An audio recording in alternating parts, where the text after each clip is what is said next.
Өнөөдрийн маань сэдэв коллежийн эссе бичихтэй хэрхэн анхаарах ёстой вэ? Хинд итгэх ёстой вэ?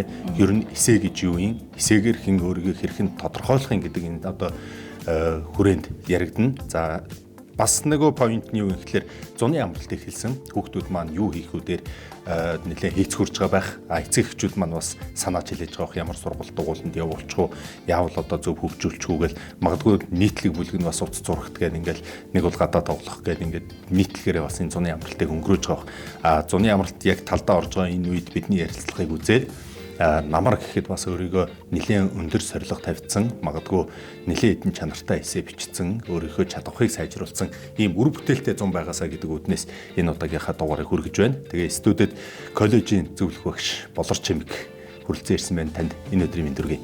За баярлалаа, өдрийн мэнд. Баярлалаа. За яг энэ сэдвийг хоёулаа ярилцах болсны хүрээнд өөрийгөө бас хоёулаа үзэгчдэд танилцуулах зүйтэй байх. Яагаад Болроо багш энэ эссений талаар ярих гэж байна гэдэг нь бас үзэгчдийн маань сонирхлыг татна. За миний үндсэн мэргэжил бол англи хэлний багш орчуулагч мэргэжилтэй. За тэгээд би мэргэжлэрээ одоо 17 дахь жилдээ ажиллаж байна. За яг миний онцлог бол багшийнхаа ажлыг хийж эхэлсэн цагаасаа эхлээл ер нь дунд анги түүнээс дээш за сүүлийн 10-аад жил бол дан ахлах сургуулийн хүүхдүүдтэй ажиллаж байгаа. Ахлах сургуулийн хүүхдүүд гэдэг нь 9, 10, 11, 12 дугаар ангийн хүүхдүүдтэй ажилладаг. За гол чиглэл бол анх бол би англи хэлний чиглэлээр хүүхдүүдийг олон улсын шалгалтанд бэлддэг байсан. Одоо ч ер нь хувийнхаа сургалтаар дамжуулаад ACT, IELTS, TOEFL-ын шалгалтуудад бэлддэг хэвээрээ. Түүнээс гадна нэг зүйл анзаарсан нь юу вэ гэвэл өндөр оноотой байснараа за эсвэл нөгөө шалгалтын их сургуулиудын өргөдлийн одоо бүрдүүлбэр хэсгүүд нь сайн байснараа бас зөвхөн гадны ихтэй сургуулиудад илсэхгүй байна. Би бол хүүхдүүдийг зөвхөн нөгөө хэлний оноо авах зорилготой IELTS, ACT-д бэлддэг байжгаад тэгээд зөвхөн одоо өндөр оноотой байгаа зогсохгүй аюу олон чадваруудыг ер нь хүүхд өөртөө сулгаж ээж хүүхдтэй их олон талаас нь ажиллаж ээж ер нь тэтгэлэг авдаг юм байна. Гадны ихтэй сургуульд элсэх боломжтой байд юм байна гэдгийг харсан. Тэгээ тэр чиглэлд өөрөө судалгаа хийж одоо боловсруулж явж байгаа. Тэгээ сүүлийн нэг 7-8 орчим жил энэ анхлах сургуулийн хүүхдүүдтэй яг одоо коллежийн чиглэлээр зөвлөгөө өгөөд мэргэжил сонголтоос эхэлдэг. Тэгээд гадны ямар ихтэй сургуулиудад материалаа явуулах юм бол тэр хүүхэд тэнцэх магадaltaй байна. Тэр хүүхдийн ер нь байж байгаа бодит байдал нөгөө чадвар дээрээс шалтгаалж сургуулиудын сонголт өөрчлөгдөн штэ. Тэгээд бас аав ээжтэй гэр бүлтэй их ойр яриад тэр хүүхдэд ер нь ямар аль улс ер нь зохихоор байна те. Тэгэл одоо хүн болгоны явж байгаа орон тэр хүүхдэд тохирох уугүй юу. Тэгээд хүн болгоны бас ингээд нөгөө сонсоод таньдаг лаг том топ сургуулиуд яг тэр хүүхдийн хувьд яг топ сургууль нь байж чадах уугүй юу гэдгээс эхлэн ер нь бол нэлээд нарийн судалгаатай тэгээд их өндөр академик чиглэлийн бас туршлагатай хүмүүс хийдэг ажил. Мэдээж яг энэ амжилтын үр дүнд бидний энэ бичлэгийг эхэнд үзүүлсэн эссе байгаа. Тэгээд энэ эссег сонгох болсон шалтгаан бол энэ хүүхдийн үзэл санаа, философи нэлээд надад таалагдсан. Мэдээж таны одоо амжилттай бэлтгэсэн 20 гаруй хүүхдүүдийн жилд штэ дунд 60 20 хүүхэд ингээд амжилттай дэлхийн топ сургуулиудад ихтэй сургуульд ингээд суралцж байгаа. Тэр дотроос бас надад энэ онцлог нь их таалагдсан. Ер нь эссе өөрөө яаж бичигдээд энэ ихлээр хүүхдүүдийн ч юм уу нийтлэг үзэгдэл нь нэг бол эмзэглэл дээр нөгөө одоо өмгөөлүүлэх тактиктай өрөвдүүлэх тактикийн ийм эссенүүд байдаг. Нэг бол нөгөө л уламжилт сэтгэхүйн эссенүүд байдаг. Нэг бол нэг зохион бичлэг шиг, нэг зуны амралтын даалгавар шиг юм болчдөг. Энэ өөрөө алдаатай маа гэдэг зүйлийг бас хараад эргээд энэ хүн өөрөө сэтгэгч байх хэвээр сэтгээд шийдлийг олдог гаргалгааг бас ингээд дэвшүүлсэн байх хэвээр тэр шийдэл нь үнэхээр зүгээр ингээд нэг тийм фантазалсан одоо улс төрөөр ярих юм бол попрод те нэг бол одоо урлаг уран сайхнаар ярих юм бол нэг ийм үлгэрийн юм шиг үнсгэлжин төрүүлэх гэж байгаа юм шиг биш те үнэхээр бодитгүй үгүй юу гэдэг зүйл хинт хэрхэн буух вэ гэдэг л хамгийн чухал оновчтой тэгээ хүнд нэг ийм тайлал юм уу бодлого үлдээж ийн гэдэг чинь өөрөө гайхалтай байгаа байхгүй. Тэгэхээр энэ сүүлийн хар шайрагч гэсэн хэн байв? Монголын улс төрийн нөлөө бүхийн хүмүүс байв уу? Нэг бол эргээд тэр хүүхэд өөрөө сурж ирснийхээ дараа шийдлийн гарц тоглогч нь бий гэдгийг илэрхийлэхийг хүсв үү? Тэр нь уншигчдад бас юг өгөхийг бас та хоёр зорьсон бэ гэдгийг бас асуумаар үзэгчдэд хүүхдүүдэд хүргэмээр хэлж болохгүй. Тий. Энэ хэлж болохгүй учраас энэ эсэ чинь өөрөө бусад эсээс хав илүү тий ялгараад илүү онцгой байгаад тэгээд одоо энэ Америкийн улсын их сургуульд сурж байгаа энэ сурагч маань Саут Каролинад сурж байгаа гэсэн. Тэгээд яг энэ эсэн дээр хамтарч ажилласан, чиглүүлсэн багшийн хувьд бол би яг тэр сүүлийн шаргийг авч байгаа гар хинийх вэ гэдгийг мэдж байгаа. Тий, тэгээд шав маань мэдж байгаа, битээр л мэдж байгаа. Тэг яг хуу ингэж нөгөө бас таныг бодуулж байгаатай адилхан те магадгүй яг энэ их сургуулийн Каролины их сургуулийн эсэлтийн комиссийн багш нарт бас яг ийм гүн сэтгэл төрүүлсэн байх л та. Тийм болохоор Монгол оюутныг илсүүлж тэтгэлэгтэйгээр илсүүлж авсан байх гэж бодож байна. Мэдээж яг энэ эсэнд хүрэхэд олон цаас базаж хийдсэн болов. Олон сэдв дээр олон гаргалгаан дээр явсан баг. Тэгэхээр хизээч битгий бууж өг гэдгийг хоёлаа бас үзэгчдэдээ хэлж өгөх зүйтэй байх тийм ээ. Магадгүй хүүхдүүд маань ч гэсэн нэг бичээ шантраад нөгөө л сэдв нөгөөтгөл агуулга үг нь хөгжиж өгдөгөө, өгүүлбэр нь баяжиж өгдөгөө, утга санаа агуулга нь илэрхийлэгж өгөхгүй байжгаад буугаад өгчихгүй гэдэг дээр бас хоёлаа урам зориг өгсөн нэг алхам хэлж. Яг уу зорилго маш тодорхой байх хэрэгтэй. Ямар зорилго вэ гэвэл чи Монголд ихтэй сургуультаа сурах гэж байгаа юу, гадагшаа явж сурах гэж байгаа юу? Гадагшаа явж сурах шийдвэр гаргасан тийм л зорилготой байгаа бол аль улс орон байх нь хамаагүй хувийн улсын нэр хүндтэй эсвэл одоо төдийлөн нэрийг сонсож байгаагүй сургууль байсан ч гэсэн хамаагүй чи эсээ бичгэл болно. Тэгэхээр эсээ бичгэл болно гэдгээ хүлээн зөвшөөрчвөл илүү амар штэ тий.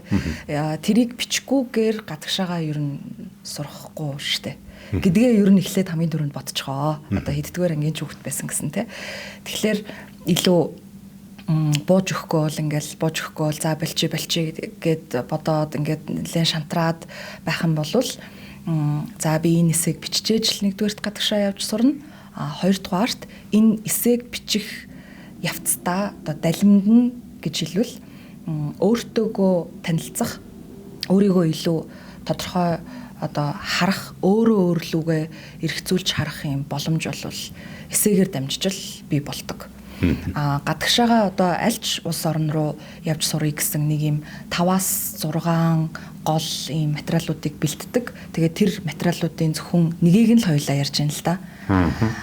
Тэгэхээр эсэнээс бусад материалууд бол чамайг ямар хуу хэмжээний сурлагатай, за ямар хуу хэмжээний одоо нийгмийн идэвхтэй, за тэгээд хэр их ном уншсан, хэлний чадвар чинь хэрийн, ээж авч чинь яаж чамд анхаардгийг, сургууль ангийнхан чинь чамайг юу гэж боддгийг, аль багш чинь чамайг юу гэж магтсан, аль охин чинь чамайг юу гэж одоо яаж өсөн дэвшгэд чинь тусалсан гэдгийг хангалттай хэлээд өгнө. Ганцхан эсээ чиний амжилтыг биш, чиний одоо олимпиад уралдаан тэмцээний медалуудыг биш, эсвэл одоо чиний амьдралын түүхийг биш, тэр амьдралаа чи өөрөө яаж хардаг вэ? Өөрлөгөө хэрэг одоо эргцүүлж өнгөж бодсон бэ? Тэгээд өөрийнхөө сонгосон энэ мэрэгчлэр сурж ирээд нийгэмдээ ямар байдлаар хувь нэмрээ оруулъя гэж бодож байгаа. Өсвөр насндаа байхдаа чи энэ бүгдийг ер нь яаж тооцоолж харж байгаа вэ? Хэр их ер нь гүнзгий ингэж боддог, дүн шинжилгээ хийдэг вэ гэдгийг чинь л харж байгаа. Тэгэхээр тэр талаас нь чамайг танилцуулж байгаа ганцхан боломж нь энэ нэг 500-аас 1000 үгний хооронд л бичиж байгаа эсэн дээр байгаа. Тэгэхээр эсээг ялтчгүй маш чухалд тооцох хэрэгтэй, бүр нэг номерт бэлдэх ёстой. Бусад тэр материалууд бол аандаа ингээд цаг хугацааныхаа явцад ер нь гараад бэлдээд болчихно те. Хамгийн их цагаа зарцуулж бэлдэх ёстой юм бол мэдээж хэлний оноо. Тэгээд яг тэрнтэй зэрэгцээд энэ эсээг бол бүр болж өгвөл 8 9-р ангиасаа эхлээд өөрийгөө таньж мэдэх, өөрийнхөө юунд дуртай дурггүй, юу чиний уурыг хүргэдэг, юу чамайг баярлуулдаг, юу чамайг сэтгэлд чинь одоо гүн сэтгэл үлдээгээд ямар үйл явдал болсон, тэр үйл явдлаас чамд ямар мэдрэмж төрсөн чи юу сурсан, юу сураагүй гэдгээ одоо ингээд таньж мэдхээс ер нь эсэний бичлэлтийн бэлтгэл эхэлнэ. Түүнээс биш маш олон одоо цаас базаж хайснараа эсвэл одоо ингээл байнга компьютер дээр дандаа шин драфт үүсгээл ингээл бичиж эхлээл за энэ болохгүй байна, дараагийнх нь энэ надад юусоо таалагдахгүй байна. Би одоо хангалттай гоё академик үг хэллэг ашиглаж бичсэнгүү гэдэг ч юм уу те. Эсвэл ингээ гоё сонсогдохгүй байна, гоё уншигдахгүй байна гэл ингээл болиол дараагийнх нь бичээл тэгээд идэг зүйл бас биш л те.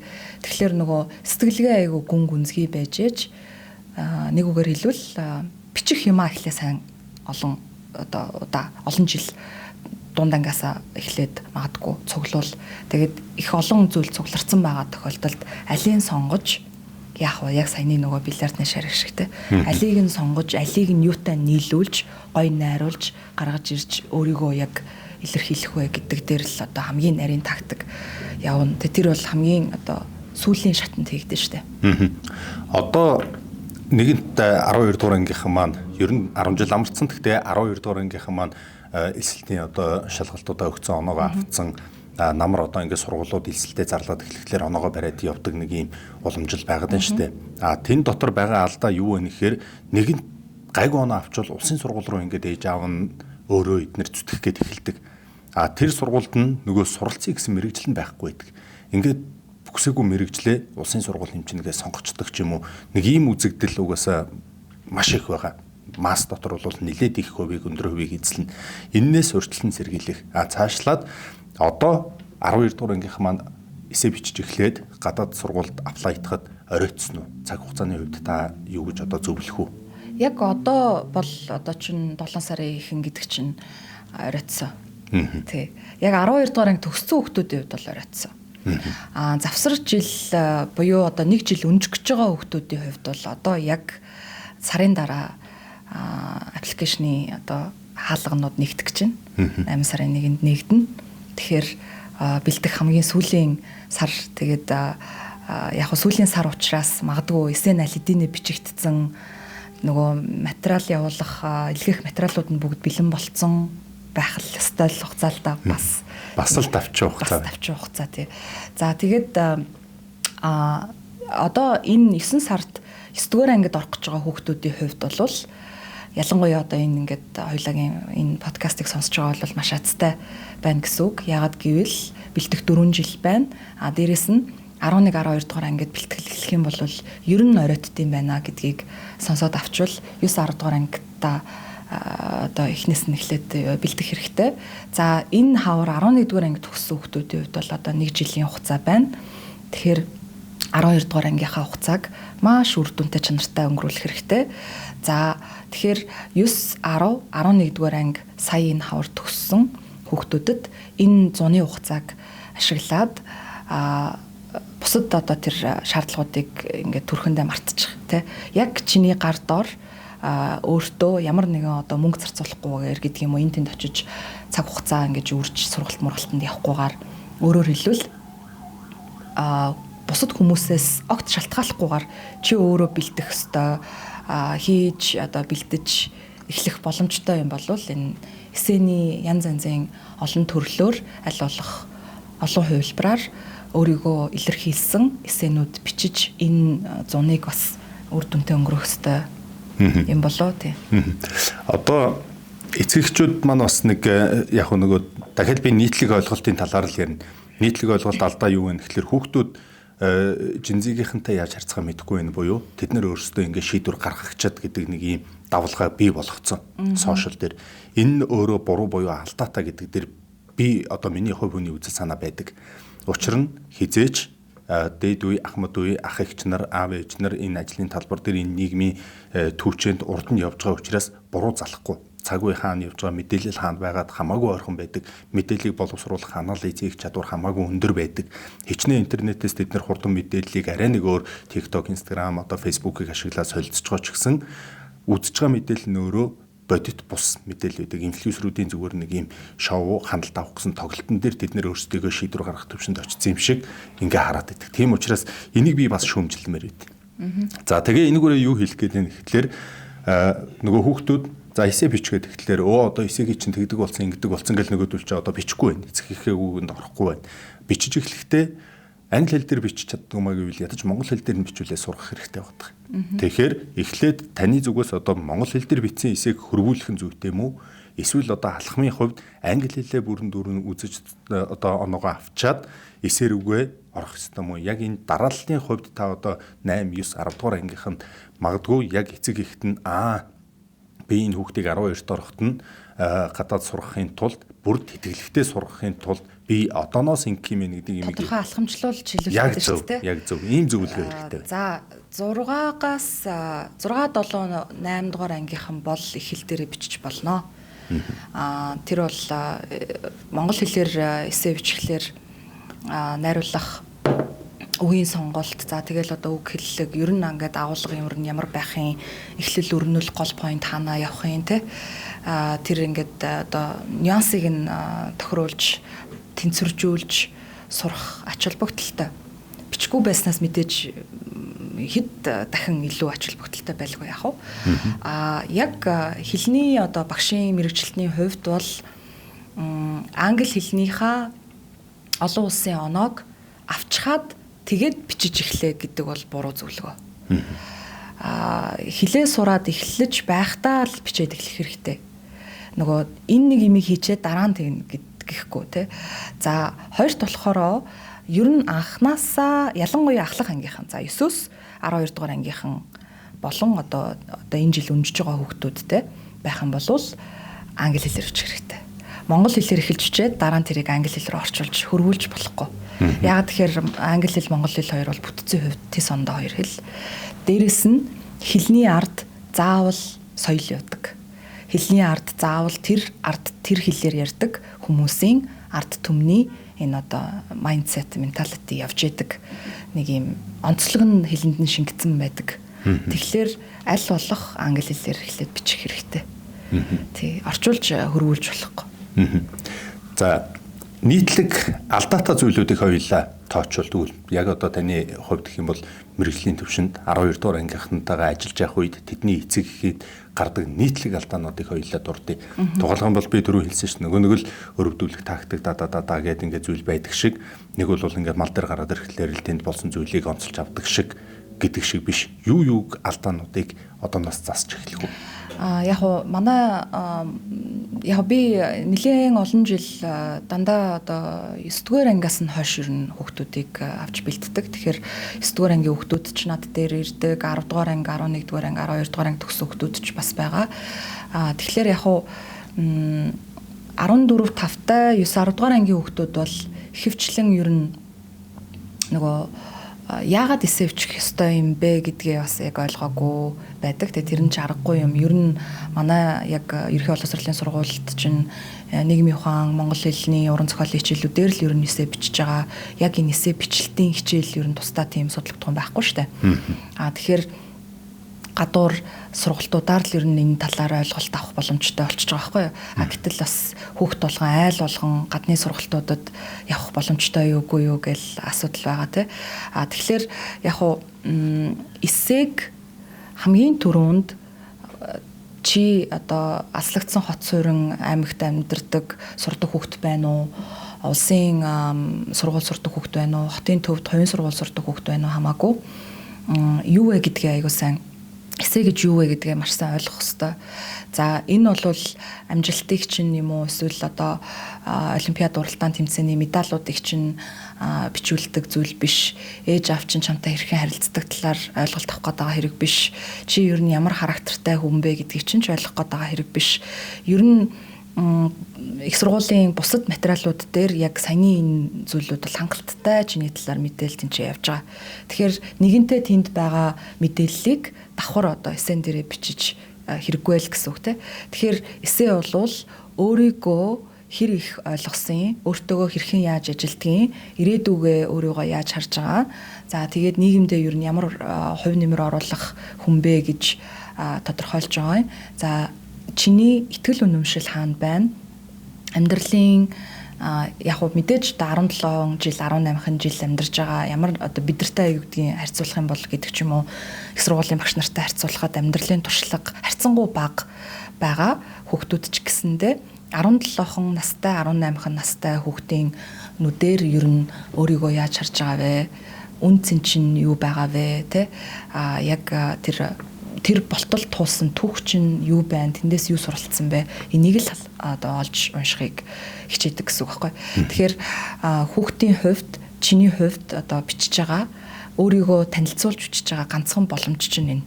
Бусад бүх материалууд бол чиний өмнөөс ингээд дандаа бэлтгэгдээд ингээд бусад хүмүүс хийгээд өгнө тийм.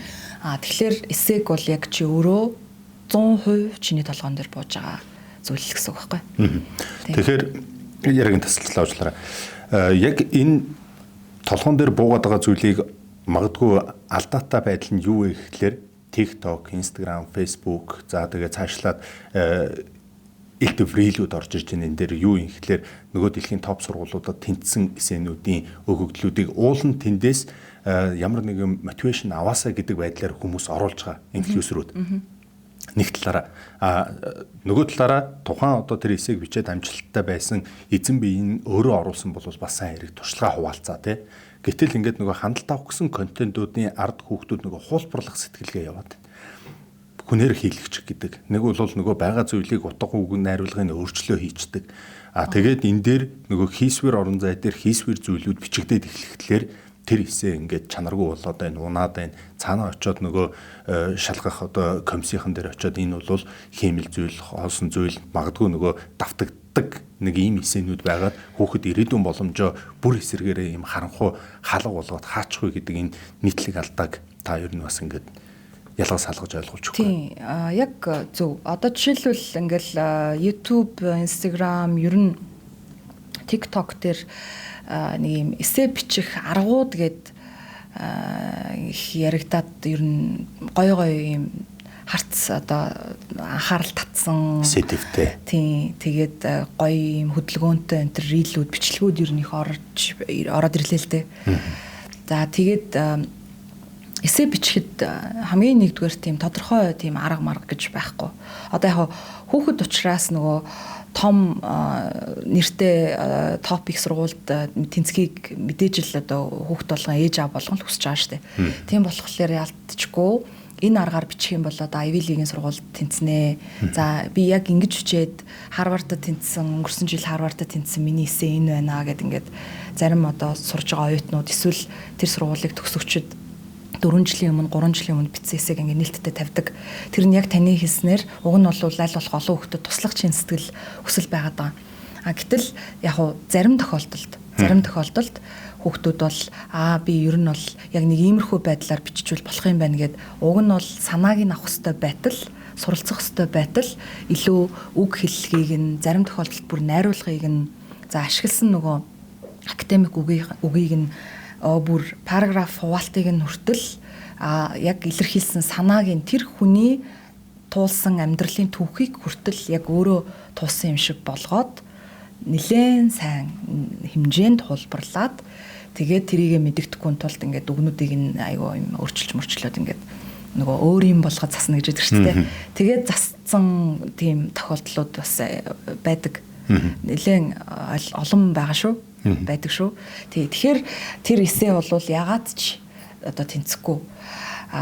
Тэнцэх битгий хэл ер нь ингээд нөгөө хамгийн эхний шатнаас хасагдчихж байгаа. Одоо гадны ихтэй сургуулиуд одоо зөвхөн ингээл Америк, Англи, Австрал, Канада гэж ярихгүй л дээ. Одоо Азийн сургуулиудтай бас ажиллаж байгаа. Тэгэд тэр сургуулиуд болгон дээр нэг яг ийм тогтсон одоо ажиллах загвар байна л да. Тэр нь юу вэ гэвэл эсэлтийн комисс нэг юм одоо комисс байдаг. Одоо хороо гэж хэлэх үү. За тэгээд энэ комисс бол нэг 8-аас 10 хүний бүрэлдэхүүнтэй. Зарим сургуулиуд бол цөөхөн. За тэгээд энэ 8-аас 10 хүний бүрэлдэхүүний 4 хүн нь бол зайлшгүй одоо урд нь ихтэй сургуулиудад эсэний найруулгын чиглэлээр хичээл зааж исэн. Эсвэл нийгмийн ухааны чиглэлээр хичээл зааж байсан. Одоо зааж байгаа эсэний эксперт хүмүүсийг тэр сургуулиуд чинь одоо хоорондоо булаацалтаад ингээд аюу өндөр цалин амлаад яг тэр элсэлт авж байгаа 1 сарын хугацаа, 2 сарын хугацаа, 3 сарын хугацаанд ажиллаж байгаа. Тэгэхээр бид нар бол эцэг эхчүүд ч тэр хүүхдүүд ч тэр юу гэж ойлгох ёстой вэ гэвэл миний энэ бичиж байгаа эсээг одоо жилд доотлол нь одоо 2000 тэгээд дэшегээ 3 4000 5 100000 эсэ уншдаг эксперт бүр юм мэрэгжлийн шинжээчд уншчих юм байна гэж ойлгох ёстой. Нэг одоо тухайн сургуулийн аль нэгэн багш уншдаг юм биш. Тэгэхээр нөгөө эксперт хүмүүс уншиж байгаа учраас чамайг хулбарсан уу үгүй юу гэдгийг нэгдүгээр тэр бол маш одоо эхний 3 өгүүлбэрийг уншаал мэднэ.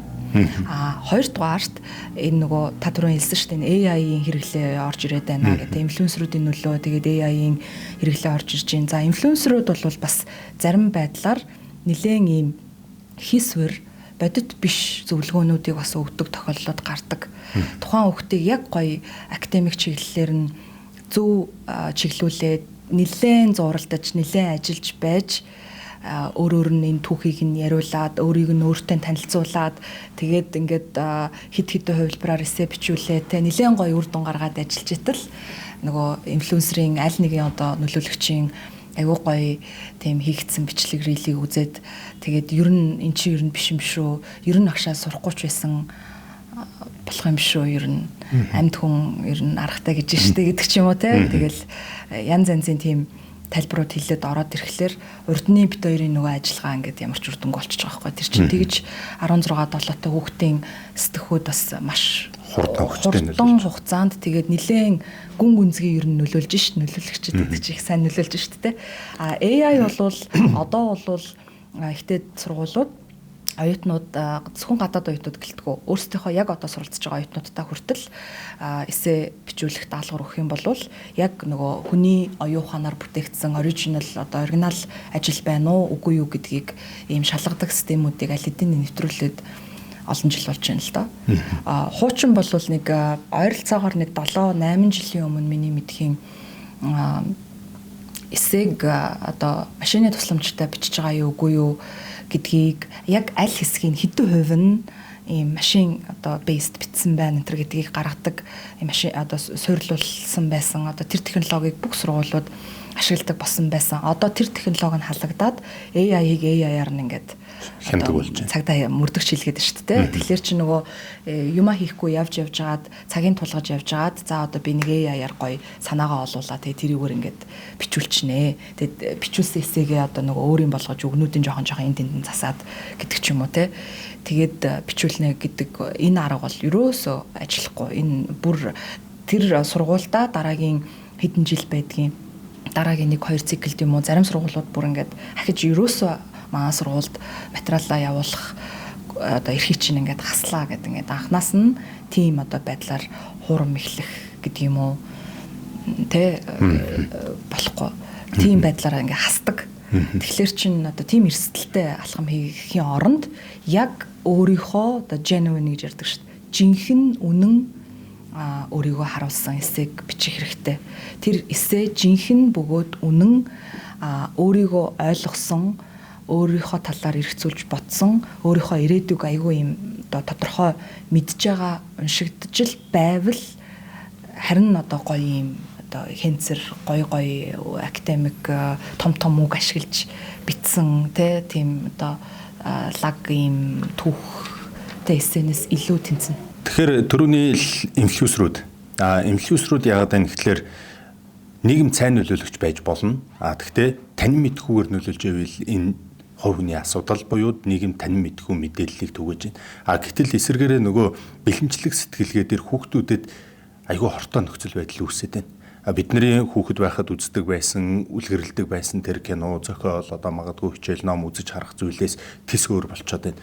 Хүүхдүүд одоо түрүүний таны хэлсэн хэмэл оюун ухаанаар магадгүй ChatGPT хэдэн одоо аппликейшн ашиглаад танилцуулж хэлээд бичээ. Тэгээ надад тохирсон эсээгээ бичүүлээ авч जैन тэ. Энэ өөрөө ямар сөрөг үр дагавар бий болгоод байна гэхэлэр тодорхой инфлюенсерүүд шууд нэр зооход хэцүү гэхдээ тодорхой инфлюенсерүүд шууд одоо суралцах нөхцлүүдийг одоо хүүхдүүдэд зааж эхэлж байна. Юу одоо чи өстө баг ингээд 15 6 та чиний үеийнхэн одоо баг арилжаа хийгээд ингээд мөнгө олж байна. Чи зүгээр одоо ингээд хэл сурах шаардлагагүй боллоо. Одоо ийм аппликейшн гарцсан чи баг энэгээр ингээд шууд гадаад тэдэн 120 30 хэлээр яар. Гэт ингэнгүүт Өө ирээдүйн чинь технологи руу яваад байгаа юм биш үү? Өө би хэлж сурж яах юм зүгээр л энэ 100 мянгаар 200 мянгаар энэ балыг л авчээ. Заавал надад тэр ихтэй топ сургуульд яваад ах шаардлага алга гэдэг нөгөө боловсролт хамгийн их сэтгэлээ зарцуулах, зүрх сэтгэлээ зориулах, оюун ухаанаа шавхах, ирээдүгээ тодорхойлох, мэрэгжилтэй боловсролтой иргэн болох тэр бүх юм ингээ хайж эхэлж байна. Тэгэхээр эсэргээрээ инфлюенсерээ хийж болно. Гэхдээ би энд уриалах гэдэг нэг зүйл нь зүгээр зөв зүйлийг боловсролт цаг зарцуулаарай, боловсролт хөрөнгө зарцуулаарай, боловсролт сэтгэл зарцуулаарай гэдэг имийг хүүхдүүдэд хэлжээвэл энд болмоор байна. Зөв нөлөөлөл болох гэдэг. Зөв нөлөөлөл тий. Тэгэхээр энэ нөгөө та бид хоёрын яриад байгаа нөгөө алдаатай асуудлуудын маань жишээ мөн л дахиад яригдана. Монгол хүүхдүүд юун дээрээ алдаж ийн гэдгийг одоо хоёлаа үзэг хэмээн цензуртэй болгох. Хүүхдүүд нөгөө entertainment юм гэхээр үзээд байна. А бид нар академик төвшөнд юм яриад зөв оновчтой тоочны хэрэгтэй зүйлийг ярих талаар тэднэрт уйтгартай санагдаад байна. Тэгээд энэ нөгөө ярианы ихэнд хэлсэн жинзигийнхэн эцэг эхийнхээ хараа хяналтаас гарчих гээд байгаа энэ зүйлийг эргээд эцэг ихэд бид нэр бодлогын хэмжээнд мэдээлэл өгж гэр бүлийн хүмүүжлэр энэ академик боловсролыг гэрт нь барих. Зөв. Ер нь зөв. Тийм та багш хүн биш гэхэд ёстой маш гэрхай ажигласан байна. Яг Монгол хүүхдүүдийн алдаа гэхээсээ илүүгээр эцэг эхчүүд энэ гадны ихтэй сургуульд хүүхдээ явуулахыг хүсэж байгаа бол хүүхдтэйгээ нэлээд тулж ажиллах хэрэгтэй. Энэ бол яг ийм гурвалсан хамтын ажиллагаа байх ёстой. Бүр нэг ялангуяа аав ээж хүүхэд гурав хоорондоо маш сайн нээлттэй ярилцдаг байх хэрэгтэй. Тэгээ ярилцсан гэдгийг бол яг одоо зөндөө л сэтгэл зүйч зөндөө хүмүүс хүүхдтэйгээ ярилцаатай гэдэг зөвлөгөө бараг цээжилтэл ер нь гадуур явж штэ тий. Гэхдээ бас яаж ярилцах вэ гэдэг юм чухал байгаа даа аль өнцгөөс. Тий. Хүүхдийг нөгөө эссе бичигт нь хоёлаа аль болох бага алдаа гаргуулах гад ер нь сэдв рүү орлоо штэ тий. Тэгэхээр түгээмэл гаргадаг энэ алдаануудыг аль болох бага гаргахын тулд хүүхдээ бага жоохон гэж голохгүйгээр өөрлөө нэлээн өнгийсэн, өөрийг нь эргцүүлж бодуулсан, өөрийг нь ойлгоход нь чиглэсэн ийм өргөн цар хүрээний асуултууд тавьж ер нь ярилцаж байгаа хэрэгтэй. Толгойн ажиллуулсан. Тийм зөвхөн хичээл даалгаварчин зүгээрөө сургалтчин зүгээрөө хоол авч идсэн бидтэй. Тэ ер нь за чи яг ямар мэрэгчлэр ер нь сурыг гэж бодож гин, хаашаа явъя гэж бодож гин. Би Солонгос явж сурна гэвэл яа Солонгос гэж бодож гин. Гэх жишээний ер нь ярилцдаг эцэг эхчүүд дийлэх олонх нь. Гэхдээ Солонгосын соёлд яг чи өөрийгөө уусч орж чадна гэж бодож гин үү? Тэ чиний яг бодит чадвар юу вэ? За одоо жишээлбэл би Австралид очиж сурна гэвэл Австрал гэдэг орн маань өөрөө онцлог нь нөгөө бүх төлбөр тооцоон ингээл 7 хоногоор явдаг манайх шиг одоо сарын систем байхгүй. Бид нар чинь сарын төгсгөлд байр одоо хоол юу гэдгийг ингээл мөнгө төлбөрүүдэд төлдөг тий. Төлөхгүйгээр 1-2 сар бас байчиж болдог. Одоо нийгэмд амьдарч штэ. Гэтэл тэнд бол 7 хоногоор бүх төлбөрөө хийгээд ингээд маш хариуцлагатай байхыг хүнд зааж сургаж байгаа юм нийгэм байгаад байна л да. Арай өөр байна тий. Тэнгүүд жишээлбэл яг цагийн имийг цагт нь хийдэг, өглөө эрт босдог нэг юм хүний нөгөө сайн академик байдлаар онц сурахаас гадна бие дааж амьдрах чадвар гэдэг юм уу олон одоо янз янзын соёлтой хүмүүсийн дунд ороод ер нь яаж ер нь бие авч явах хэвээр юм Монгол соёлоо бид нар юу гэж ярих хэлэх хэвээр юм гэдгээс ихсүүлээд хүүхдийнхаа бодит чадварыг нь таньж олж мэдхийн тулд тэрийг таньж олж мэдснээр за манай хүүхдэд нэг ийм соёлтой, ийм улс орон, ийм сэтгэлгээтэй хүмүүс байвал зүгээр болоо, тохирох болоо гэдгийг бас хүүхдтэйгээ хамт ээж аав нар судалмаар байгаа байхгүй юу. Тийм. Тэгэхээр эн чинь нөгөө зөвхөн чиний мөрөөдөл юу вэ? Чи ямар мэргэжлээ сурах гэж чинь? Чи ер нь тэтгэлэг аавна үсттэй. Чи ер нь бол одоо аав нээж нь хүүхдтэй итгэж байгаа шүү. Миний хүүхд онд сураарай, сайн сураарай. Тэгээ ямар ч шийдвэр гаргасан гэсэн ээж нь аав нь дэмжинэ гэд ингээд орчхоор эн чинь бас яг гоё чиглүүлэг болж чадахгүй байгаа даа л да. Ямар ч шийдвэр гаргасан би чамайг дэмжинэ гэдэг бол үнэхээр одоо зөв зүйтэй гоё өгүүлбэр. Энийг бас хэлж чадчихээн гэдэг бол үнэхээр мундаг байна. Сайн. Гэхдээ тэр ямар ч шийдвэр гэдэг чинь хүүхдийг эргээгээд ингээд эргэлзээнд оруулаад байгаа байхгүй. Мэргэжил сонгох дээр ч тэр, гадагшаа явах дээр ч тэр те. За тэгэхээр маш сайн ярилцаж байгаарай гэж одоо хэлье. Тэгээд яг эссе бичлэлтэн дээр бол Монгол хүүхдүүдийн гаргадаг нийтлэг алдаа нь дандаа нөгөө ямарваа нэгэн ийм том үйл явдал тухайн хүүхдийн амьдрал тохиолдож байж эсвэл одоо гунигтай харамсалтай үйл явдал болсон эсвэл альва нэгэн зүйлийн одоо хохирогч болсон байжээж би айгүй тийм сэтгэл хөдлөм эссе бичиж түүх бичих юм байна гэж эндүрдэг. Энэ бол маш том эндүрэл байдаг. Тэгээ манай хүүхдүүд ингэдэг байхгүй юу? Багшаа би бодоод л байсан чинь ер нь надад бичих юм ерөөсөө олдохгүй байна. Би чинь ингээл өглөө хичээлдээ яваал тэгэл хичээл дуусгаал дугуулын секцтэй хамрагдаал сургуулийн үйл ажиллагаа болонгууд нь очиж дүүгээ аваал эсвэл одоо ээж аавынхаа ажил туслаад оройн гэрээ цэвэрлэл хоолоо хийгээл тэгэл ээж аав ирэнгүүт нэг хамт кино минь үзэж байгаа даалгавраа хийгээл унтаал маргааш нь дахиад яг ингээд яг нэг хэмнэлэн тэ ингээл амьдрал ингээл явчихж байгаа юм чин тэгээд ч би 17 настай юм чин тэгээд ч би 18 настай юм чин юм үзэж нүд одоо тайлаагүй байгаа юм чин юугаа бичихвдээ надад бичих юм олдохгүй байна штэ гэж хэлдэг. Тэгээд магадгүй одоо яг намайг одоо сонсож байгаа хүүхдүүдэд бас ийм одоо зовлон гэдэг юм уу те тохиолдсон байж байгаа юу бичихээ мэдэхгүй байгаа хүүхдүүд байгаа ах л та. Тэгэхээр яг хуу ихтэй сургуулиудад урд нь амжилттай тэнцсэн ах эгч нарынхаа эсээг жишээ болгож уншаад за эсвэл нөгөө гадны том сургуулиудын одоо жишг эсээнүүдийг энэ төр уншаа тэгээ тэндээс ингээд нэг жоохон санаа энэ төр авах гэж оролдоно. Үг хэллэгийн жоохон дуурайх гэж оролдоно. Тэгээд ч ахаал бичих юмгүй болоод дахиад ингээд цав цагаан цаастай сууж идэг. Тэгэхээр яг хуу энэ эссе бол их тийм сүртэй, даржин, маш их юм гоёмсог, fancy, олон ийм академик үгийн цуглуулга байх ёстой зүйл ерөөсөө биш. Чиний амьдралд анхаарлыг татахаар үйл явдал огт болоогүй байсан ч гэсэн өөрийнхөө зүгээр л одоо тэр өглөөний 7 цагаас эхлээд оройны 5 цаг 6 цаг хүртэл энэ сурагч үеэ, сурагч насаа антер бичиж болж байгаа. Нөгөө энгийн зүйлийг чи яаж олж харж байгаа вэ гэдэг тэр харах өнцөг перспектив буюу харах өнцөгч нь их сургуулиудад айгуу сонирн байгаа. Түүнээс биш чи айгуу ийм игэлж ирийн ингээл одоо сурагчийн амьдралаар амьдрсан уу? Эсвэл чи одоо ямар нэгэн одоо бүлий төртсөн хохирогч болсон уу? Эсвэл одоо чиний эмээ өвөө нас бараад гэдэг юм уу? Эсвэл улс оронд чинь ийм одоо дэлбэрэлт газар хөдлөлт болоод эдийн засаг нь муудаа тэрэн чамд нөлөөлөд ингээ чи яаж ингэж хохирсон юм бэ?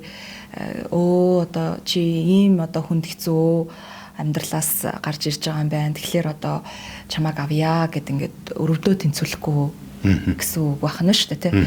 Тэгэхээр өрөвдүүлэх гэвэл хэдэн 100 мянган кейс, хэдэн 100 мянган кейс байж шүү. Тий, нөгөө нэг түрүүн хэлсэн эсэний экспертүүд тэр эсэг жишээлбэл аль улсын ямар нэртэй хүүхдийн эрэгтэй юм уу эмэгтэй юм уу гэдэг нь бүгдийг энэ тэр мэдээллийг нь хааж агаад зөвхөн кодлж агаад ингээд тойргоор уншдаг байхгүй. Тэгэхээр дор хаяж одоо 3 хүний саналаар чиний эсээ шалгарч гарч ирж гин гэсэн үг шүү дээ тий. Тэгэхээр тэр 3 хүний ингээд одоо саналыг авна сэтгэл төрүүлнэ гэдэг чинь сонсоход бол нэлээд ийм амар яаж юу өвччээж тэгээд тэр гоё одоо хүмүүст гоё сэтгэл төрүүлэх ингээд бодож иж магадгүй. Тэгэхээр яг уу энэ жилийн Stanford-ийн их сургуулийн энэ жилийн эсэний сэдв чиний хувьд амьдралын чинь хамгийн чухал зүйл юу вэ гэдэг гэсэн. Тэгээ яагаад тайлбарлаарай гэд. За юу чамд жинхэнэ аз жаргал баяр баясгалан авчирдаг вэ гэдэг гэсэн энэ жил Princeton их сургууль дээр бас тавигдсан. Америк ихтэй сургуулиудын яг юм классик бүр одоо 6-7 сэдв байдаг л та. Хизээч өөрчлөгддөггүй. Тэн дээрээс нь нэмээд яг энэ Ivy League-ийн юм уу эсвэл одоо топ сургуулиуд бол жил болгон элсэлтийнхаа цикл болгонд асуултаа өөрчилдөг сургуулиуд байгаа. Яг нэг одоо golden бүр алтан асуултаа 4 жил, 5 жил, 10 жил огт өөрчилдөггүй. Яг тэр одоо сэдвэрэл бичүүлдэг сургуулиуд бас байгаа. За хэдүүлээ одоо нөгөө ийм Ivy League юм уу ингээд лаг одоо үнэтэй топ сургуулиуд биш, ийм дундаж тэ одоо сургуулиудын талаар бас ярил тэр сургуулиудад ч гэсэндээ ийм тавигдсан асуултууд байдаг. Тэгээд тэр асуултууд эсэлтийн одоо үе хаалга нэгдэх үед буюу цикл нэгдэхэд тавигдана. Тэрийг урьдчилж одоо 2-3 сарын өмнө очиж уншаад тэгээд нэг 2 сар 3 сар гоё бэлтэж агаад тэг хүмүүсээр засуулж агаад яг нэгдэнгүүт нь явуулчих гэдэг бас тийм боломж байхгүй. Тэгэхээр нөгөө түрүү миний хэлсэнчлэн ямар ч сэдвийн дор бичгэд бэлэн байхын тулд өөрийгөө аль болох 8-р ангиасаа эхлээд бэлтгэх хэрэгтэй, олох хэрэгтэй, тэгээд бүх зүйлд үннээр хандах хэрэгтэй. За жишээлбэл бүр нэг юм одоо юу болсон гэдгиймдээ одоо нөгөө байнга байж идэг нэг юм эсэний сэдв асуулт байгаа юм. Амьдралдаа тулгарсан бэрхшээл асуудлыг хэрхэн яаж даван туулсан бэ? Чи ер нь яаж их том бүтлгүүцсэн бэ гэдэг. Тэгэнгүүт айгүй юм амархан юм шиг сонсогдож байгаа бидтэй те. Тэгэл одоо би одоо жишээлбэл танд яг энэ сэдвэр ингээд бичээрэй гэх тэгэнгүүт хоёлаа ярилцъя гэдгээр хоёлол зөндөө олон юм ярьж болно шүү дээ. Хэдэн цагаар суугаад гоё ярьчин. Яг нэг 650 үгэнд багтаагаад бичээ. Нэг тоо хэлээд те 700 үгэнд бичээ, 1000 үгэнд бичээ гэхлээр нөгөө хүн чинь үгнийхээ хэмжээнд баригдана. Тэгээ дээрэс нь 2-3 удаа бүтлгүүтчихсэн хүн байвал яг уу. Аль бүтлгүүтлээ бичихөө, аль бүтлгүүтэл маань нөгөө хүмүүнд айгүй тийм гоё таалагдах бол гэж бодно шүү дээ. Тэгэхээр чинь бас яг бичих чинь их хэцүү. Тэгэхээр яг уу аль болох нөгөө өөрийгөө ойлгож үннээрээ эргцүүлэн бодох хэрэгтэй гэж байгаа. Жишээлбэл улсын олимпиадад нийгмийн ухааны улсын олимпиадын 1-р даваан дээр давж гарч ирээд одоо шалгаж гарч ирээд 2-р даваагаа даваад 3-р даваагаа даваад жишээлбэл одоо хамгийн одоо төгсгөлийн даваа нь одоо тэнцчих юм бол улсын алт мөнгө хүрэл гэдэг 3 медаль аль нэгийг авах гэдэг байгаа байхгүй юу? Нөгөө дүүргээсээ шалгараад нийслэлтэй шалгараад ингээд тийш явсан хүүхд гэсэн. Тэгээд тэр хүүхд маань бүр ахлах сургуулаасаа хойш 2-3 жил яг нийгмийн ухааны чиглэлээр бэлдсэн, гадуур сургалтанд явсан. Тэгээ ээж аав нь аягүй сайн дэмждэг. Тэгээд ер нь ингээл зөндөө олон медалууд авдаг ийм сурлага сайтай хүүхэд. Яг хамгийн сүүлийн даваа буюу улсын олимпиадынхаа даваан дээр хожигдож одоо нэлээд оройтож гараад олимпиадтаа орч чадаагүй хасагдчихдаг байхгүй. Ийм босон кейс. Тэгээд тэр хүүхдэд маш том энэ бол тэр хүүхдийн амьдралын хамгийн том бүтлгүүтэл байгаа. Одоо 17 жил амьдралынх нь хугацааны хамгийн том бүтлгүүтэл нь фейлер нь энэ байхгүй. Тэгээд энийг битсэн ийм гоё эсэ одоо битсэн. Тэгээд би асуусан чиний хувьд ингээд бүтлгүүтэл юу вэ гэсэн чинь би ягшаа тэр олимпиадад ороод тэр танхимд орж сууж чадаагүй намайг оруулаагүй. Яагаад тэгэхээр нэлээд олон минут тоцорсон байна л да. Аль хэдийн материал задраад эхэлсэн байж хахад тэр хүүхдийг оруулахгүй шүү дээ ер нь. Тэгээд уйлсан гэж байгаа. Хэрхэн яаж бэлдснээ тэр үүдэнд нь байсан багшд би тайлбарлаа. Тэгээд намайг сонсоогүй ойлгоогүй. Намайг ойлгоогүй, намайг сонсоогүй гэж хэлж байгаа байхгүй. Тэгээд намайг оруулаагүй. Тэгээд бүтэн жил сургууль дээрээ бэлдсэн багшийнхаа царайг яаж харна гэж бодсон. Аав ээжтэй яаж хэлнэ гэж бодсон. Тэгээд энэ одоо болтол миний зүрх сэтгэлээс ерөөсөө ингээд гардаггүй. Тэгэл баг аюугаа инээмсэглэл аз жаргалтай байж ах дээрэл чи чамд ингэж инех ч ирэх байхгүй штэ гэж бодогддог гинэ. Тэгтлээ нөгөө харамссан байна л да. Тэгээ үнэхээр өөрийнхөө хэдэн жилийн хөдөлмөрийг 12 дугаар ангийн одоо сүүлд бид нар чи ингээд бэлдэж байгаа л нөгөө хүч чадлаа үзэн тоосоо өргөнө гэж ярьдаг штэ. Тэр багшийн хөдөлмөр, тэр хүүхдийн хөдөлмөр, ээж аавын ингээд сэтгэл бүх юмыг зүгээр л тэр материал хийгээгүй байгаа байхгүй. Танхимд ороогүй. Тэгэхээр энэ бол маш том бүтлгүүтэл мөн. Тэгээд энэнийхээ талаар ярьсан. За чи яг наадах эсэ болгоод бичээ. Гэсэн чи үгүй би энэ талаар дурсмарч байна. Үгүй чи бичих ёстой. За чи юу ч гэсэн бичээд аваад ирээ тэ хоёлаа ярина. Тэгээд хит удаагийн одоо нэлээд одоо олон удаагийн зөвлөгөөний хичээл бид хоёр ингээд уулзаад тэгээд ярилцсаар байгаад энэ бол нэлээд чанартай их гоё эсэ болсон. Тэгээд манай хөх тэнцсэн 95% тэтгэлэг авсан. Вау. Хаана аль сургууль? Тэгээд одоо Канадад байгаа. Канадад сурч байгаа. Тэгээд яг нөгөө харах өнцгөн л их өөр байхгүй юу? Харах өнцгийг ер нь хүүхдийг зөв чиглүүлэх ёстой юм байна гэж бодсон. Тэр багш намайг оруулахгүйгээр, намайг ойлгохгүйгээр, Монголын одоо Улаанбаатар хотын төвчрлийг ойлгохгүйгээр, эсвэл миний нийгмийн ухааны хичээлээр хэр их олон жил бэлдсэний минь үнэлэхгүйгээр надад их харгас одоо хандаад тэгээд энэ олимпиадын танхимд оруулсангүй гэж бичгүү. Эсвэл магадгүй одоо би энэ ингэж одоо хувийн зохион байгуулалтгүй байж гэдэг юм уу те, эсвэл хит их бэлдэж догтлоод тэгэл тэр хүүхд ер нь өглөө босоог байхгүй, оройтч болсон байхгүй, ер нь маш их догтлсон байхгүй. Тэгээд тэр энтриг ингээд нэлээ одоо нарийн тайлбарлаад бичсэн эсэ байд юм л да. Тэгэхээр энэ нөгөө нэг том бүтлгүүтж байгаа бүтлгүүтлээсээ сэтгэл зүгээ их доктортой ойлгох хэрэгтэй юм байна гэдгийг олж харсан. Аливаа зүйл баланс авах хэрэгтэй. Академик толгоондоо мэдлэг ухаан юм хийхээс гадна хідэн цагт босож хідэн цагт унтах хэрэгтэй юм те. Өөрийнхөө эрүүл мэндийг яаж анхаарах хэрэгтэй юм. Хит их догтлол ер нь тийм сайн зүйлд хүргэдэггүй. Хит их гуйнах бас хүнийг сайн зүйлд хүргэдэггүй юм байна гэдгийг ойлгосон.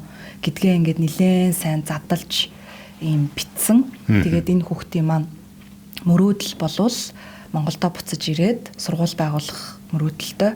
Тэгээд тэр яагаад сургууль байгуулах гэж юм бэ гэсэн чинь би сургууль байгуулж иж олон боловсралтай хүнийг бэлдэх тусам Монголын нийгмийн асуудлууд цөөрнө гэж хэлсэн 17 настай хүүхэд. Тэгээд энэ бол надад одоо тэр хариулт нь одоо болтол их гоё сэтгэлд байдгийн. Тэгээд яг одоо зөв чиглэлтэй явж байгаа хүүхэд байна да.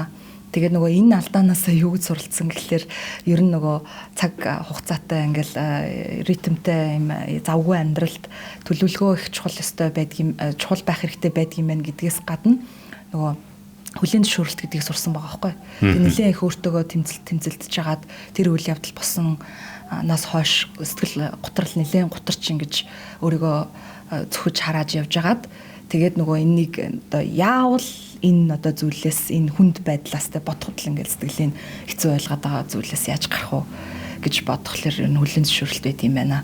Тэгээ энэ сэтгэл зүйн ер нь юмтай сэтгэл зүйтэйгээ ер нь аягүй сайнчлах хэрэгтэй юм байна энэ гэд ойлгосон гэд тэр гоё их гоё эсэ болсон. Яг энэ дээр 17 той хүүхэд ижил насны хүүхдүүд магадгүй одоо яг энэ яриг сонсоод сууж байгаа хүүхэд болон эцэг эхчүүд байх юм бол өөрийгөө одоо ингээд нөгөө онцгой биш гээд ингээд ялгачих нэг юм нөгөө ялгуурал байна л да. Энд чинь угаасаа тэгвэл сэтгэх хүн тэгсэн юм байна. Энэ бол онцгой хүүхэд. Манайх бол энэ ит хоёр яг эцэгхийгээ дуурайсан. Гэт ингээд ерөөсөө эцэгх нь өөрөөрөө хүүхдээ ингээд бүр толь болгоод ингэчдэг. Гэтэл хүүхэдтэй ярилцаж чадах юм бол мэдрэмжэн сэргэж болно. Тэр өөр мэдрэмжтэй байж болно. Би энэ подкастаараа яриалгаа. Боловсролын бүли гэдэг юмнаас салъя. Багш нар ч гэсэн тэр математиктаа сайн байна уу, муу байна уу гэж ингэж ялгамааргүй байна, ялгуурлмааргүй байна. Тийм учраас нөгөө одоо та бит хоёрын яриад байгаа энэ нөгөө ялгуурлан гадар уурхал нэг бол заавал тэр хүүхэд онцгой байх хүүгүй байх гэдэг имийг анханаас нь энэ хэсгээр нь таньчээ. Тэр хүүхэд хаашаа юунд зориод хэн болох ч гэдэг имийг л өөрөөр нь ажиллуулаад нийлгэж. Тэгэх юм бол энэ хүүхэд амар واخгүй багштаа ч амар магадгүй математикийн багштаа ч амар тий дорж тэгсэн дулам ингэсэн тий бат тэгээд энэ гэдэг биш. Тэр хүүхдийн зорилгын тэр багш мэдсэн байхад илүү амар واخгүй. Илүү дэмжиж өгөхөд тэр хүүхэд улам услагдана. Тэгээ ирээдүйдээ ихтгэлтэй бат тий. Би заавал ингээд математикч, физикч, шинжлэх ухааны хүн байхгүй. Гэхдээ би нийгмийн ухааны шал өөр салбарын хүчирхэг хин нэгэн болно гэдэг итгэл үнэмшлийг л 10 жилээс нь услаад өгөхгүй бол хэцүү байгаа. Тэгэхээр энэ дээр та ер нь юу гэж зөвлөх вэ? Яг энэ нэг ингээд хичээл зүтгэл байхад мэдрэмжийг өгч чадвал болдгийм байх гэдэг зүйлийг л би яг саяны хүүхдийн эсэн дээрээс ингээд бодож суулаа л та. Тэгэхээр эргэж хараад би хүүхдээ чивтэй эрчтэй намайг дуурайс юм чин гэдэг эцэг эхчүүд буураасаа энэ тоо байхгүй болоосоо бүр эцэг эхийн амнаас энэ үг ч гэсэн битгий гараасаа л гэж хэлмээр байна. Тийм ер нь та сая яг миний хийдэг ажлыг л нэлээд дэлгэрэнгүй яриад байна л да. Зөвхөн хүүхдтэй ажилдаггүй эцэг эхтэй бас ажилдаг. Тэгэд эцэг эхчүүд яг түрүүний нөгөө нөлөөлөгч гэж ярьсантай адилхан эцэг эхчүүдийн одоо нөлөөлөгч эцэг эхчүүдийн бас хэд хэдэн төрлүүд байна. Тийм яг тань шиг чи намайг дуурайсан юм чинь гэдэг ингээд хүүхдийнхаа нөгөө бодоогүйг нь бодуулаад ингээд толгоонд нэг юм код хийждэг ээж аав нар байгаа. Бүр маш сайн ярилцдаг, бүр юм нээлттэй хүүхдээ аюу сайн задгаа сэтгэлгээтэй болгодог эцэгчүүд бас байгаа. Тэгээд зөвхөн хүүхдтэй өөрт нь найддаг эцэгчүүд бас байгаа. Тэгээд тэр чинь бас тэр ээж аав нарын буруу биш. Одоо жишээлбэл манай ээж аав нарын үед юм уу эсвэл одоо саяхны ингээл 5 10 15 жилийн өмнө ер нь эцэг эхчүүдэд яг одоо хүүхдээ гадагшаагаа сургахын тулд тэр олон 100 мянган долларын тэтгэлгийн эзэн болохын тулд ингэж бэлдэх хэрэгтэй байна. Би хүүхдтэйгээ ингэж ажиллах хэрэгтэй байна гэж эцэг эхчүүдэд бас ер нь заагаагүй шүү дээ.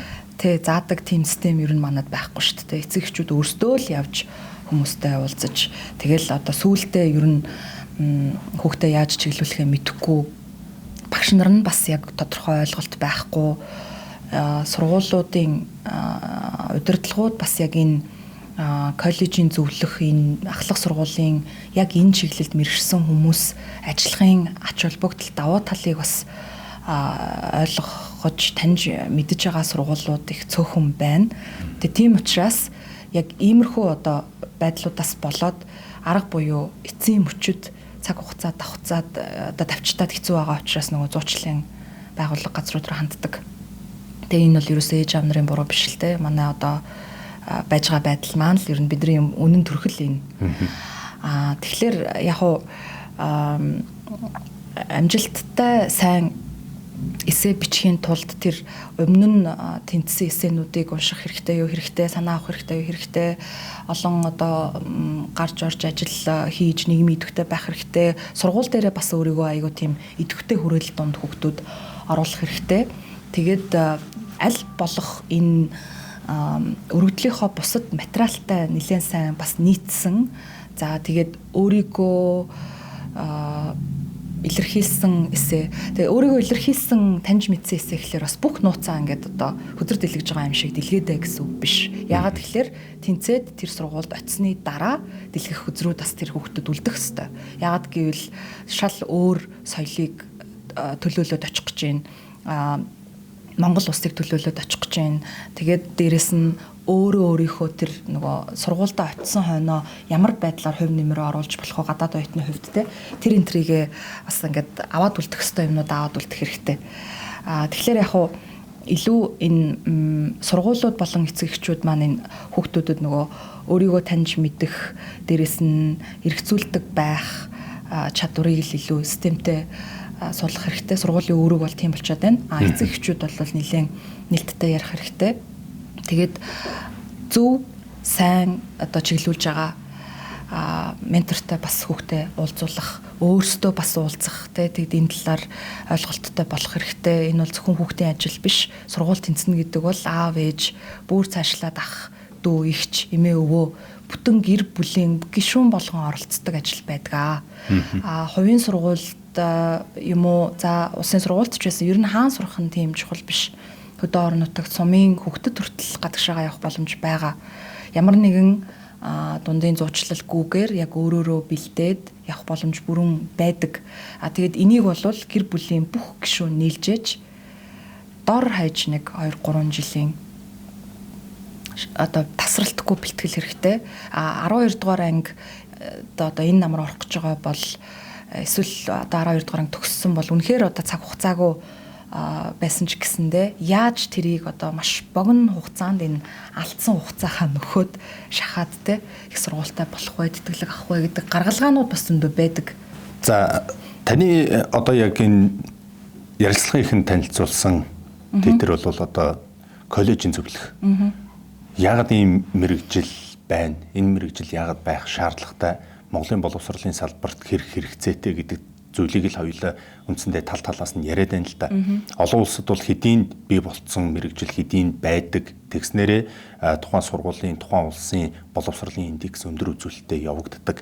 Тэгэхээр хоёулаа яг энэ дээр бас нэг дуу хоолойгоо нэг жаахан ч гэсэн хүрэх хэрэгтэй байх. Яг энэ мэрэгжлийн олон боловсон хүчин бас төрж тодорч суралцаж гарч ирэх хэрэгтэй. Энийг бодлогоор болон боловсролын яам базар хүртэл энэ боловсролын салбаруудад шигтлээ болгож оруулах хэрэгтэй. Нэг үе бодвол сэтгэл зүйчгээд хөндөй юм шиг сонсогддог байсан боловч одоо сургууль болгон сургууль болгон болчлоо, байгууллага болгон авдаг болж байна те. Тэгэхээр энэ бол маш чухал сэдв болоод байна. Тэгээ би яг Монголын боловсролын систем энэ салбараа бол нэлээд өөдрөг гэгээлэг хардаг багш нарын нэг гэж өөрийгөө боддог. Тий. Яагаад гэвэл манай салбар яам за ер нь ингээд манай салбарт бол сайн мэрэгжилтнүүд, сайн багш нар бол их олон байдаг. Сайн сургуулиуд ч зөндөө олон боллоо. Манайх бас их олон улсын хөтөлбөрүүдийг чадварлаг энэ мэрэгжилтнүүдийн сэтгэлтэй багш нарын ач гавьяагаар манай систем зөвхөн одоо Кембриж гэж анх Кембрижийн хөтөлбөртэй хэдэн жилийн өмнө танилцчихсан бол одоо маш олон хөтөлбөрүүдийг хэрэгжүүлж байгаа. Амжилттай хэрэгжүүлж байгаа сургуулиуд зөндөө олон байгаа. Тэгэхээр энэ бол үнэхээр одоо авууштай тал. Тэгээд яг түрүүн хэлсэнчлэн намайг багшийн сургууль төгсөөд яг багш болж байхад бол маань сургуульд жишээлбэл сэтгэл зүйч гэж байгаагүй. Сургууль болгон сэтгэл зүйчтэй байхын ач холбогдлыг ер нь бид нэр ойлгоогүй, мэдээгүй, таниагүй байсан. Одоо сэтгэл зүйн асуудалтай хүн л сэтгэл зүйчдээр очдог гэдэг ойлголттой бүгдээрээ ер нь тийм байлаа шүү дээ, тий. Одоо бол сургууль болгон сэтгэл зүйчтэй босонтой яг адилхан тун утахгүй одоо миний бас нэг нууцхан гэдэг юм уу одоо хүсэл мөрөөдөл бол сургууль болгон сумын, аймгийн, улсын бүх сургуулиуд коллежийн зөвлөгтэй ахлах сургуулийн зөвлөх багштай болоосай. Ингэх юм бол яг миний хийж байгаа өнөөдрийн хийж байгаа энэ ажлыг сумдын сургуулиуд, аймгийн сургуулиуд, төрийн өмчийн сургуулиуд хийгээд эхлүүл боловсролын тэгш бус байдал аажмаж маргаалга болно. Ялгаатай байдал арилна. Хүүхдүүдэд тэгш боломж тэгш ирэх бий болно. Тэгээд магадгүй одоо Хүсгэл аймгийн хагас сумын 12 дугаар ангийн хүүхэд яг Хүсгэл аймгийн хагас сумаасаа өөрийнхөө 12 жил сурсан. За ялангуяа сүүлийн 4 жил ахлах сургуультай хэрхэн яаж хичээснээ үнэлүүлээд өөрөө материалаа явуулаад коллеж зөвлөхийн чиглүүлгийн тусламжтайгаар тэтгэлэгтэй гадаадд сурч болно. Энийг л коллеж зөвлөхөд хийдэг. Яагаад ер нь энэ мэрэгжил байх ёстой юм бэ? Яагаад энэ ингээд шинээр гараад ирсэн юм уу? Манайх одоо дөнгөж ингээд надаас эхлээд орж ирж байгаа мó гэвэл бас үгүй. Манай Монголын сургуулиудад коллеж зөвлөхөд байдаг. Тэгтээ цөөхөн л дөө, их цөөхөн. Тийм бас олон биш. Яагаад тэгэхээр энэ бол багш болгоны хийдэг ажил бас биш. Англи хэлтэй хүн болгон бас хийхгүй. За гадаадад аль нэгэн ихтэй сургууль төгсөгч бүр бас коллеж зөвлөх хийхгүй, хийж чадахгүй. Яагаад гэхээр энэ бол одоо зөвхөн өнөөдөр бол хоёулаа голчлон эсээг тойрж ярьж байна. Гэхдээ эсээ бол явуулж байгаа материалуудын зөвхөн нэг нь. Тэрний чинь цаана зөндөө олон материалууд байгаа.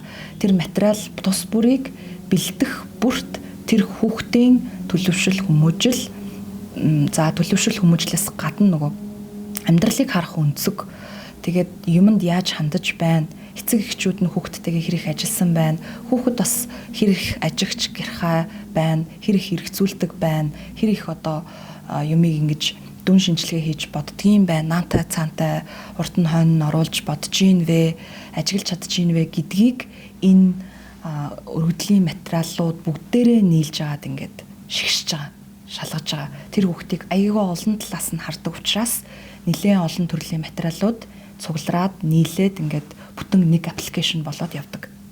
Ганцхан эсээгээр биш, ганцхан хэлний оноогоор биш. Ганцхан одоо 3-4 багш маш сайхан чамайг магтаж тодорхойлж захаа бичээд биш.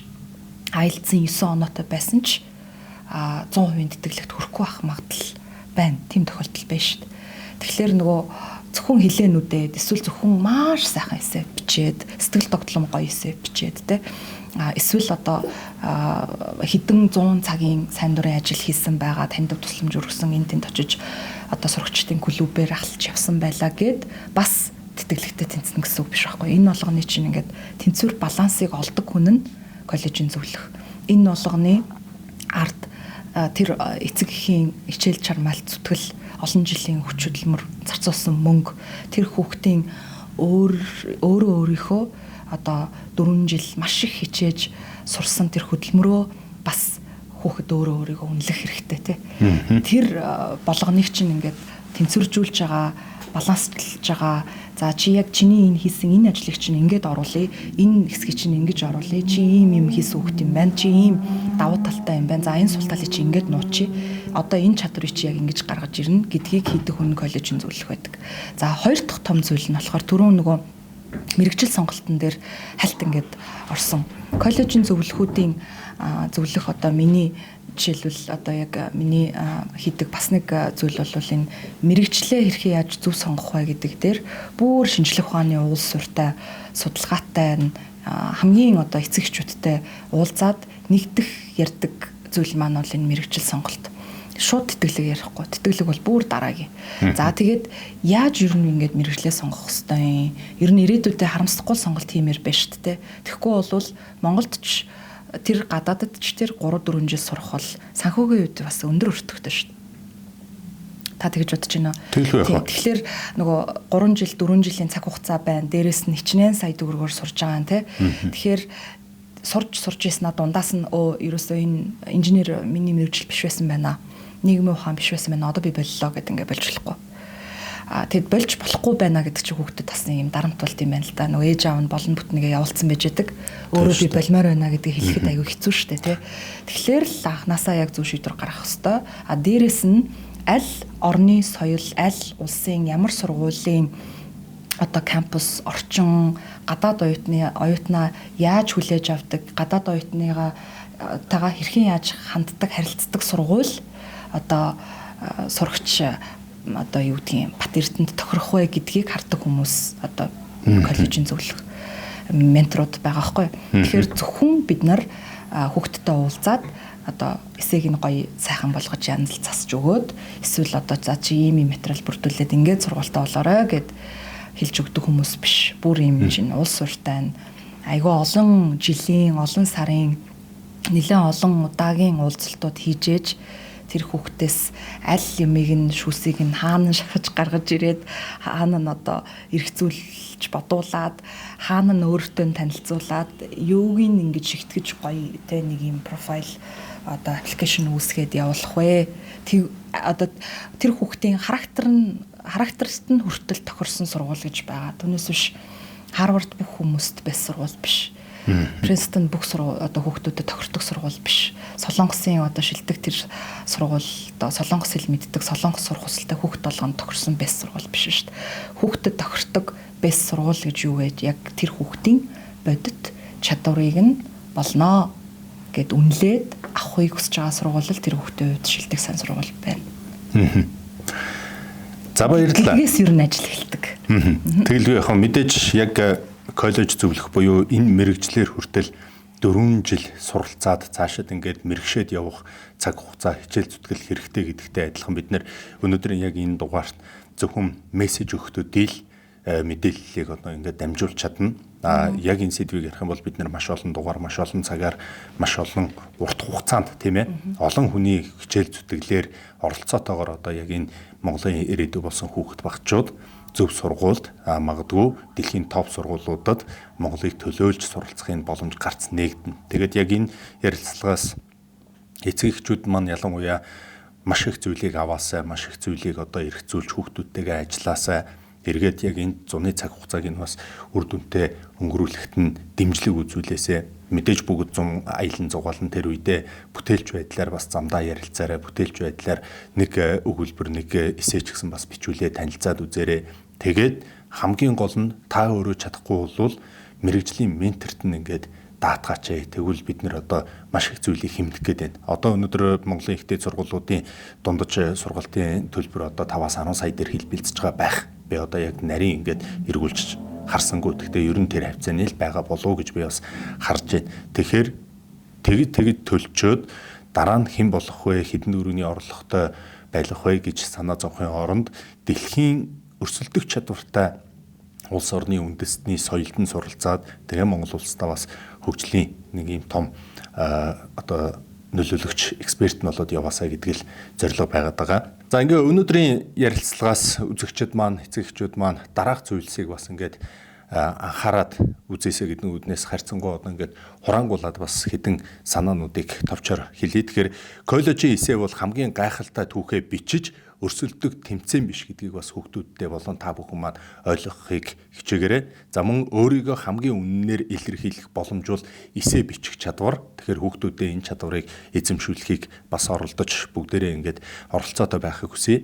За драмтай түүх биш, итгэл төрүүлэх үз, үнэн түүхэл хүний сэтгэлд одоо хамгийн тодор ингээд үлддэг байхan. Тэгэхээр эссе бичгэд бол нөгөө бидний ярилцлагын дунд байсан шиг өрөвдүүлэх тактик, нэг бол нөгөө уламжлал, бид нар Чингисийн монголчууд гэдэг энэ байдаг үзэгдлээс илүүтэй үнэн түүхийг хамгийн гол нь ингээд бодитоор бичих нь бол чухал гэдгийг бас анхааруулъя. За их сургуулиуд төгс хүний хизээч хайдаггүй, харин хөгжих боломжтой сэтгэгчийг одоо хайдаг байхan. За сайн эсэ надад юу тохиолдсон бэ гэсэн асуултад биш, харин энэ зүйл намайг хэрхэн өөрчилсөн гэсэн асуултанд хариулдаг. Энэ бол маш чухал point. За инфлюенсеруудын зорилго бол олон хандлт. Гэхдээ инфлюенсерүүдтэй мөн л дахиад уриалгахад контент бүр дээрээ боловсролыг нэг тавьж сурч хөгжихт нь бас массыг уриалан дуутахад бас анхаарахыг уриалж байна. Их сургуулиудын зорилго бол хамгийн сайн тохирох оюутнуудыг сонгох. Тэгэхээр инфлюенсер энэ хоёрын зүйлд бол маш том нөлөөлийн ялгаа байгаа учраас энэ хоёрыг бас ялгаа салах хэрэгтэй. Тэрнээс инфлюенсерүүд маань одоо нөгөө мотивац өгч ийн гэл те өндөр хар дэшээ бод том сэтг гэл ингээд яриад тахтлаар том сэтгэж ийн гэл би Монгол орныг хөгжүүлэх гэж, би Монгол улсын ерөнхийлөгч болох гэж гэвэл энэ бол хизээч бүтшгүй зүйл, хийсвэр зүйл. Тэгэхээр бодит зүйл бодит чадвараа олж харахад нь нөлөөлөл үзүүлэх хэрэгтэй. Яг үнэ. Энэ санаа. За тэгээ бусдыг ямар эсээгээр илснийг биш, харин өөрийгөө хамгийн үннээр илэрхийлэх ямар түүх надад байгаа вэ гэдгийг өөртөө асуугаад хариулж чадах юм бол энэ бол таныг өөрийгөө олсон хамгийн том үнэт зүйл байх нэ гэдэг зүйлүүдийг бас ингээд ярилцлагынхаа төгсгөлд та бүхэндээ бас зөвлөмж болгон үлдээе. Бидний урилгыг хүлээн авч хүрэлцэн ирж маш сонирхолтой цаг үе олсон сэдвээр ярилцсан коллежийн зөвлөх Булар Чимэг танд маш их баярлалаа. Таны ажилд амжилт хүсье. Баярлалаа. Та бүхэнд бас амжилт хүсье. За баярлалаа.